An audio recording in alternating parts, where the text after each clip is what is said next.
Praise the Lord. வாழ்வை வளமாக்கும் தேவ வார்த்தை. ரோமருக்கு எழுதின நிருபம் 12ஆம் அதிகாரம் 12ஆம் வசனம்.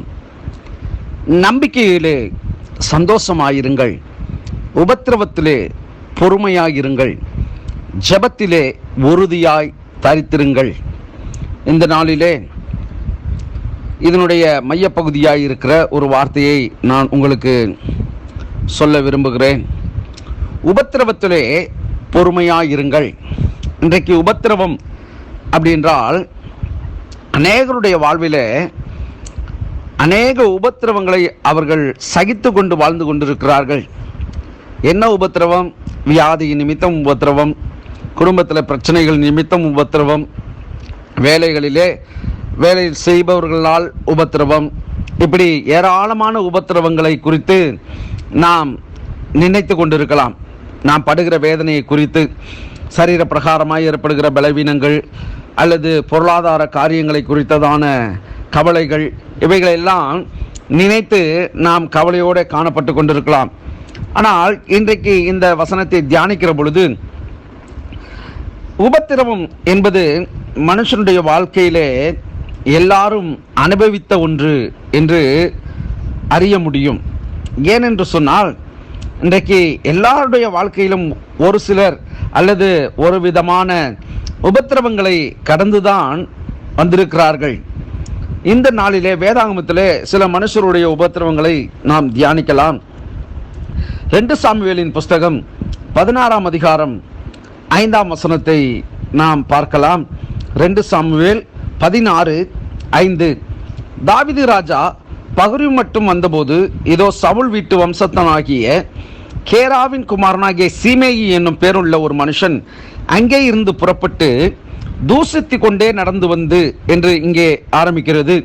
7வது வசனத்தில் சொல்லப்பட்டிருக்கிறது, சீமேயி அவனை தூசித்து, இரத்த பிரியனே, பேலியாளின் மனுஷனே, தொலைந்து போ, தொலைந்து போ. 13ஆம் வசனத்திலே, அப்படியே தாவீதும் அவன் மனுஷரும் வழியே நடந்து போனார்கள். சீமேயும் மலையின் பக்கத்திலே அவனுக்கு எதிராக நடந்து தூசித்து அவனுக்கு எதிராக கற்களை எறிந்து மண்ணை தூற்றிக்கொண்டே வந்தான்.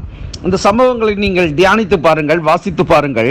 சீமேயு என்கிற ஒரு மனுஷன் தாவீதை அவன் தன்னுடைய நாவினாலே வாசாப்பு, அதாவது தூசிப்பு, சாபம், சபித்தல் போன்ற காரியங்களை தாவீதுக்கு அவன் தன்னுடைய நாவினாலே அவன் பேசிக்கொண்டே வருகிறான்.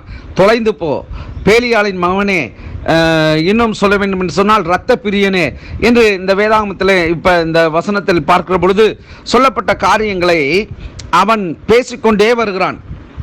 இவைகள் எல்லாவற்றையும் பார்த்த தாவீது அவன் தன்னுடைய வாழ்க்கையிலே மிகவும் அவனை குறித்து அந்த சூழ்நிலையிலேயே மிகவும் பொறுமையாக இருந்தான். அதான் சொல்லப்பட்டிருக்கிறது, உபத்திரவத்திலே பொறுமையாக இருங்கள் என்று சொல்லி. நம்முடைய வாழ்க்கையில சில மனுஷர்கள் நம்மளை தூசிக்கலாம் அல்லது நமக்கு எதிராக செயல்படலாம். நம்மிடத்தில் ஒன்றும் மற்றவரிடத்தில் ஒன்றும் பேசிக்கொண்டிருக்கிறதை நாம் கூட அறிந்திருக்கலாம்.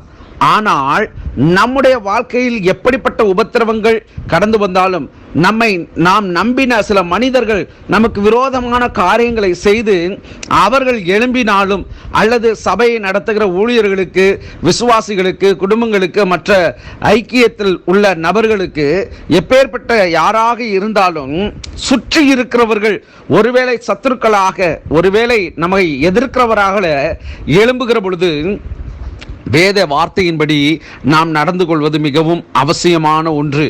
உபத்திரவத்திலே பொறுமையாயிருங்கள். இந்த தாவீது அவன் தன்னுடைய வாழ்க்கையில் ஏற்பட்ட சில உபத்திரவமான சூழ்நிலைகளை அவன் கடந்து வந்த பொழுது அவன் பொறுமையாயிருந்தான் என்பதை இந்த வேளையிலே நான் சொல்லிக்கொள்ள விரும்புகிறேன்.